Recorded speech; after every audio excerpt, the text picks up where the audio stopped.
natengana muri iryo korosi agira ngo rero emusabi dufashije mukarasisi ke kamwe keza aze kubwira uko Claude abigenza ndetse na Pierine hanyuma bari buduha amakuru. Aha, Terezoro ntabwo ashobora gutemuka na gato.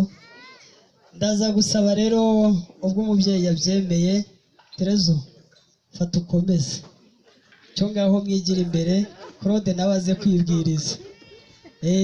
Ucyo mutera intambwe mwigira rwagati y'umuryango hariya, Claude nawe yigira imbere gato. Ariko ni biza kugorana iyo ngamba, burya umunyamakuru w'umuhanga niwe ubuzi bye n'ingamba ye, ashobora kubabwira ngo mugire mutya mukagira uko.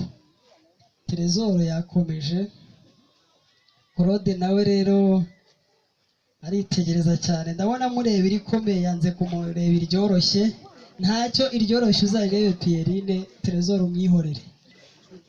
Niba umwegera ukamwongorera, niba bigenda gute muganire nyine. Sinakubwiye uriya umurinzi wa roho n'umuhanga bahoranira ukuri.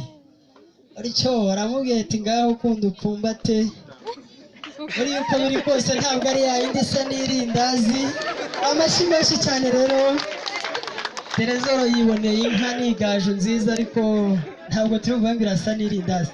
Ngaho rero murebe ko bidatewe n'igihari. Amashyi menshi cyane rero. Ati kare kose se ubundi burabigiraga make. Ngaho Claude cyari kigukomye mu nkoko n'ubwo kirakemutse, isanzure turebe.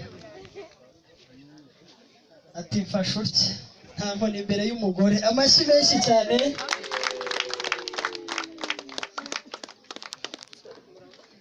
Barahoberana cyane, basanga ari bya bindi ngo mugwa mu gihumbi mu ijana ho simpazi.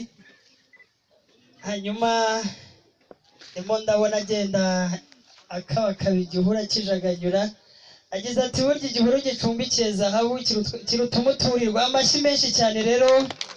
Bashyire hejuru turebe izo zahabu zari zituye mu biganza bya Claude wari uzi igihuru yazihishemo. Utyo ushobora no guhindukira ku ruhande, rega buriya igihuru wasanga harimo izindi zahabu nushaka ukimwihere. Aha,